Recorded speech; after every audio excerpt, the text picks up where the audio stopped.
Welcome to Faces and Places, Neartv's new show profiling people, places and events in the Dublin area. This week's show is coming to you from the beautiful grounds of Newbridge House and Farm, and later on in the programme we'll be taking a look at how the farm has managed to promote compassionate farming methods and sustainable biodiversity. But first up, this week we met carpenter Chris Lawlor. Chris invited us into his workshop to show us how he creates some of his pieces. Chris works in the arts of wood carving and wood turning, and he combines both skills to create some unique and beautiful pieces. My name's Chris Lawlor and I'm a cabinet maker, wood turner and wood carver. I started the woodwork when I was in school, and from that then I developed a love for it then, and followed on. I did a furniture design course after I left school, and then followed on to do a cabinet making apprenticeship from that. The wood turning would have came as a kind of supplement to the furniture making. It all kind of links in at some stage, but it would have been more of a hobby at the start, and it just kind of developed from there, both it and the wood carving. It got a little bit of recognition, yeah. I've had a piece in the RDS at the National Crafts Competition, and I also starred on the RTE show Craftmaster. I won the wood turning section that as well, so I've got a little bit of recognition as I went along.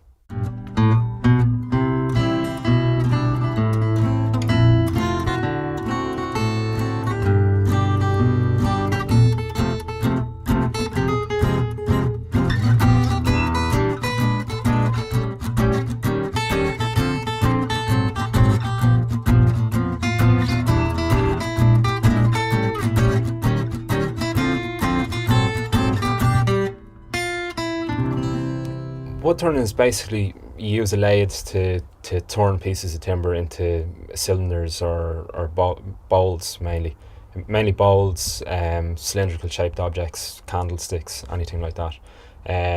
Basically the timber's turned in a circular motion, and you're bringing in a chisel to shape it in whatever desired shape you want. It's quite a lot quicker a process than wood carving, but some complex shapes can be made from it too.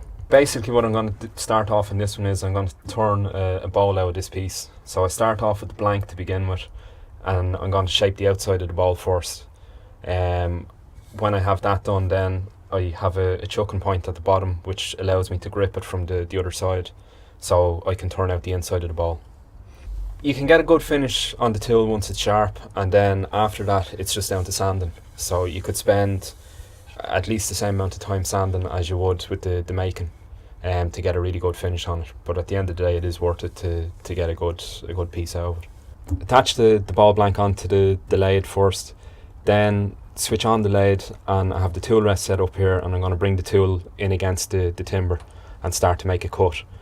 And from that then I'll manipulate the timber that I'm cutting away the waste pieces and leaving the item that I want. And that leaves me with the shape then, the desired shape of whatever design. Basically the design comes from a little sketch at the start off, or an idea you have in your head, and it's just like a pen and a piece of paper. You're using the tool to draw out the shape that you want onto the timber, and it's basically just done then by eye to see what looks well and the proportions and that to make the piece. You slightly adjust by eye to make sure that you're getting the shape you want, the thickness you want on the bowl, and how deep it is, and just getting the right profile into it for whatever's required. Some people will have a design in their mind, or they'll have seen something and they'll want something similar, or you to add something to it, to give them something different or something that nobody else has. Other times it'll be designs that I will have done up, making a piece, and they'll see it and they'll decide, yeah, they want something like that. So that's basically the way most of it happens. The wood carving in Ireland wouldn't be a huge kind of industry. It'd be fairly small, and it's pretty much a dying trade at the minute, so that's probably why you don't see a whole lot of it. But that's one of the reasons that I try and introduce it even onto the wood turning, because it's given a completely different element to what's out there, and people kind of appreciate the difference in it and the unique quality that it has. Wood carving is an awful lot slower than wood turning. Yeah, it's quite monotonous, quite slow. It's very enjoyable and very relaxing at the same time.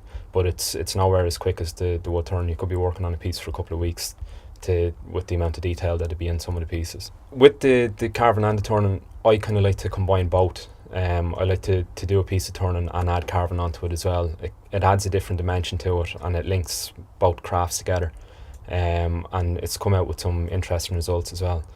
This piece here started off, I had an idea in my head. I wanted to enter the crafts competition in the RDS, and from that I decided I'd have to do something different if it was to stand out, and I'd have a keen interest in Formula 1, so hence this idea came into my head one day when I was watching it. I researched into it, got all the sizes, shapes, everything I needed, and went at this. All this is carved out by hand. It's all hand carved. All the logos that are on the helmet, the Red Bull, the total, all those are actually carved into the timber. And any of the finer detail then was burnt into it with a pyrograph machine. Probably took about 4 weeks to complete, from start to finish. Then I entered it into the competition in the RDS, and I got to the finals. It was exhibited at the horse show. The thing that catches everybody out is when they look at it first, they say, "Oh, it's a nice piece," but then you tell them that the visor tips up, and there's a face looking back out at them, and it's got some funny looks when I've done that, or when somebody would actually go up and have a look and tip it up themselves. You can nearly see them jumping back with the thing of two eyes looking back.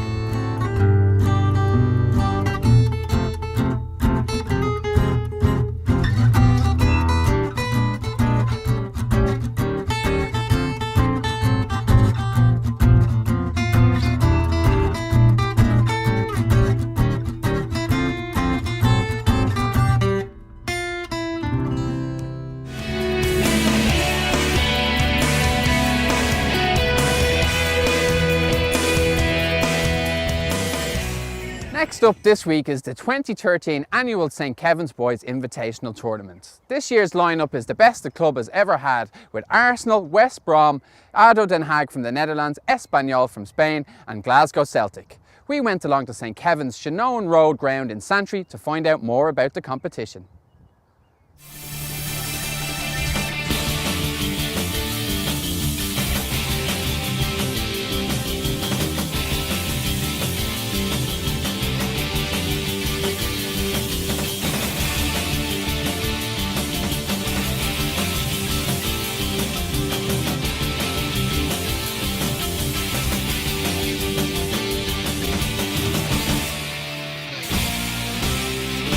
In 2009, our club was 50 years founded, and we wanted to do something to mark the occasion. So some of the lads on the football side came up with the idea of having a tournament, an international tournament, and bringing over as many academy squads as we could. And so that was the first tournament, 2009, and this is now, I think, number 5. And the idea behind it would be to bring over oppositions, high-quality oppositions, academies, and that shows our players, our parents, our coaches, the standards that are involved. I was here last year and for the first time, but I'd heard about St Kevin's Boys Club from a lot of people, but I was very, very impressed with the setup here. It's great, absolutely brilliant. We've got very good sides in schoolboy football, but there's always another level up from that, and this shows us the standard, what's expected of you. And it gets the players staying in hotels, and our own players stay in hotels, and they live together for a few days as they would if they were away. You can't have too much experience at anything, and I think if you start from a young age, then you're getting the experience obviously when you're young. And if the lads are going to go on to be players or professional players, some are, some won't, as we know, well then they know what it's all about from a very, very young age.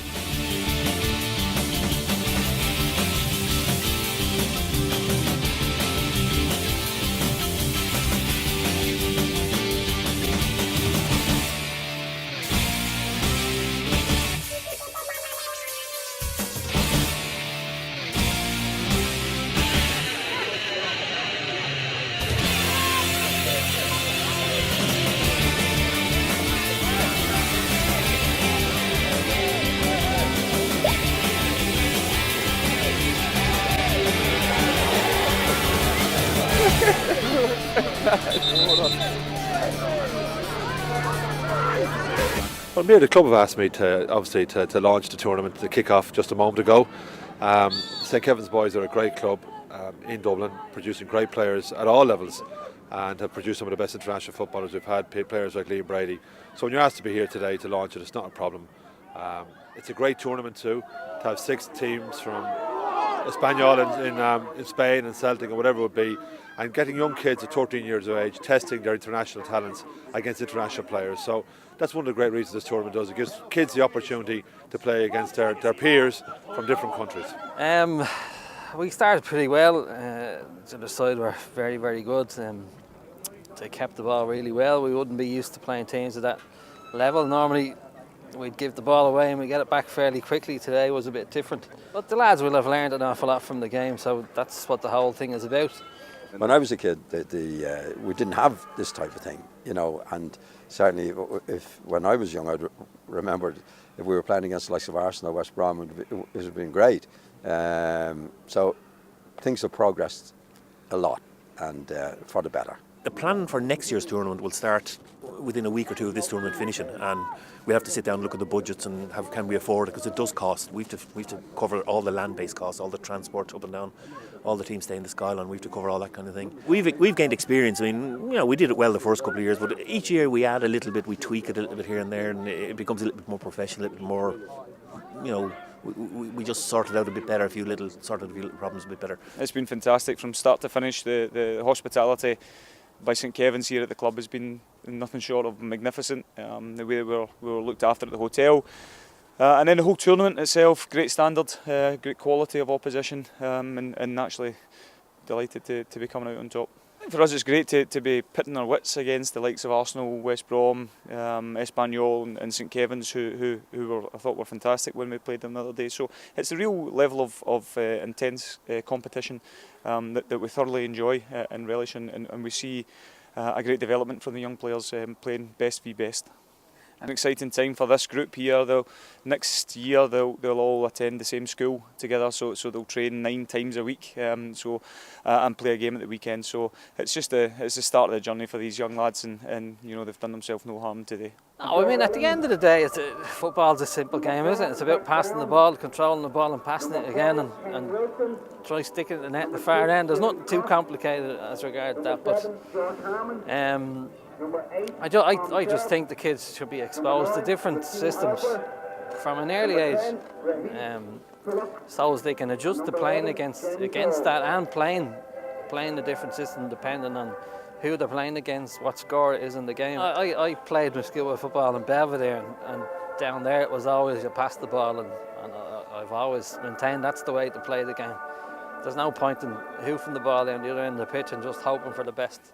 At the end of the day, 9 times out of 10 you'll probably give it away, and at best I suppose it's 50-50 whether you get it back or not. So to me it's a simple game. As I said, you pass the ball and control it, pass it again until you're within range of the goal. If, like playing on the street, if somebody kicked the ball from one end of the street, you said, what do you think you're doing? You go and get that. So it actually helped you to play creative stuff, and that's always been the way, and I think with most Irish players. The winners of the Academy College Academy Cup from Scotland, Celtic.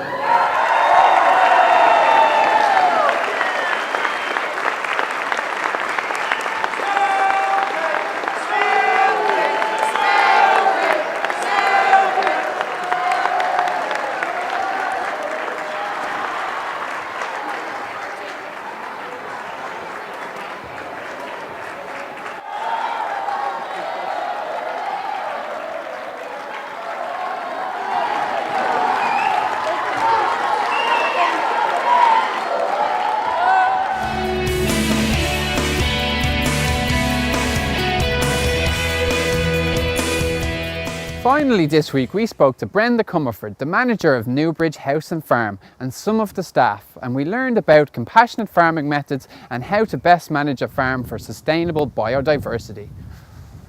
My name is Brenda Comerford and I'm property manager at Newbridge House and Farm at Donabate in County Dublin. Well, Newbridge House and Farm was purchased by Fingal County Council in 1986. The first priority was restoring the house. I suppose that was the obvious treasure to everybody. But over the years, quite organically actually came about that the farm was restored. And that we find is what really captures the public imagination. From 9 to 90 love the farm. And the farm is operated basically as an 18th century working farm. We've the same breeds that you would have had then, same Irish and rare breeds, British breeds as well. My name is Joe Kelly. I've been working here for the last 26 years on the farm, and As you can see, all our hens here, we've 25 different breeds of hens, you know. And just our daily routine will be feeding them and collecting the eggs.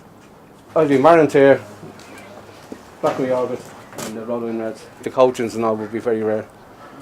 Yeah, the American Bronze Turkeys, that's a Crown Mitre, that one. And you can see the cocks would be different. The next would be red.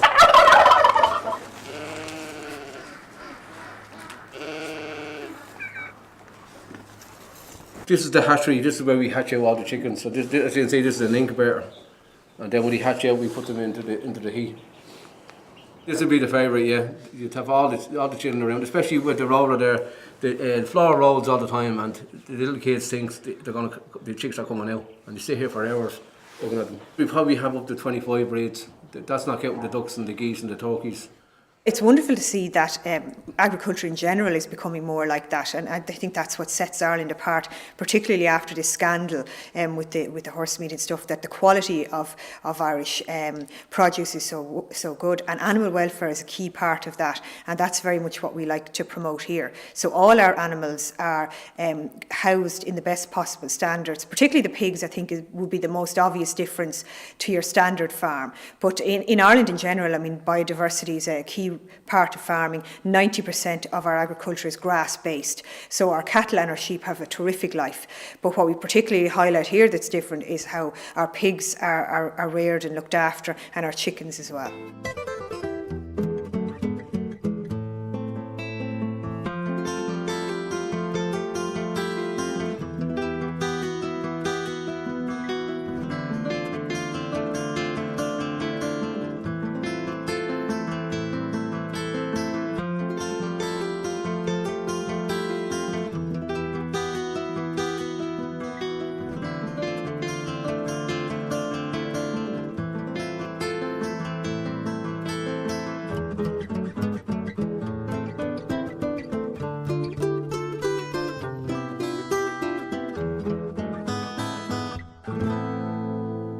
For example, with the pigs, we would have all of the old rare breeds, the Berkshires, Tamworths, Gloucester Old Spot, and immediately you think, God, that they look much bigger.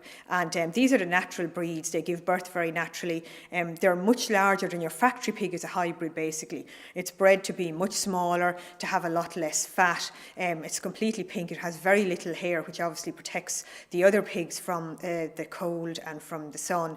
And those animals are bred to be really indoors in small pens. Now, there has been some improvement. This year they're getting rid of the farrowing stalls where they have to be confined. I think they only have to be confined now for a couple of weeks. But our pigs would be spending a lot of time out of doors, and they've loads of room. We don't dock their tails. Actually, docking pigs' tails under EU law is banned, at least the routine docking of them. And unfortunately, that's still taking place. Several cities around the world would have urban farms on their doorsteps.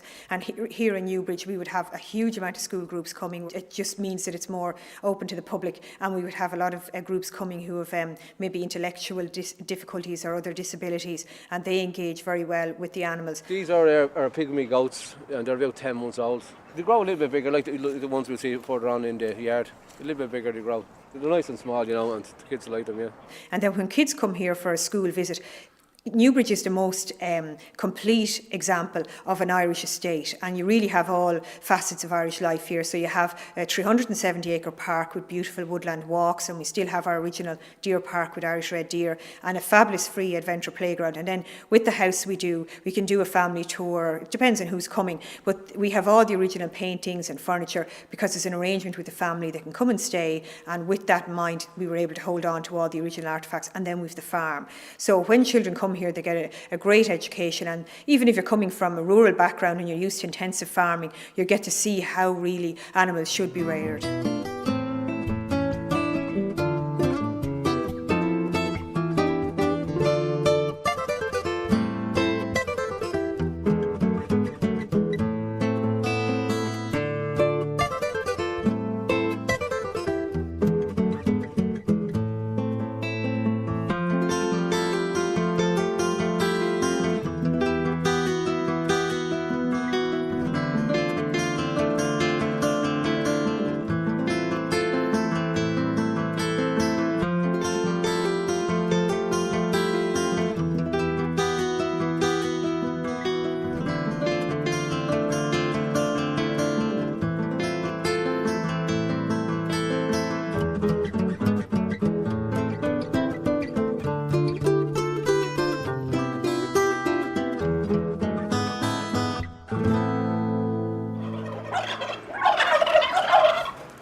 that's it for this week's show. Thanks to all our contributors, Chris Lawlor, St Kevin's Boys Football Club and Brenda Comerford and all the staff at Newbridge House.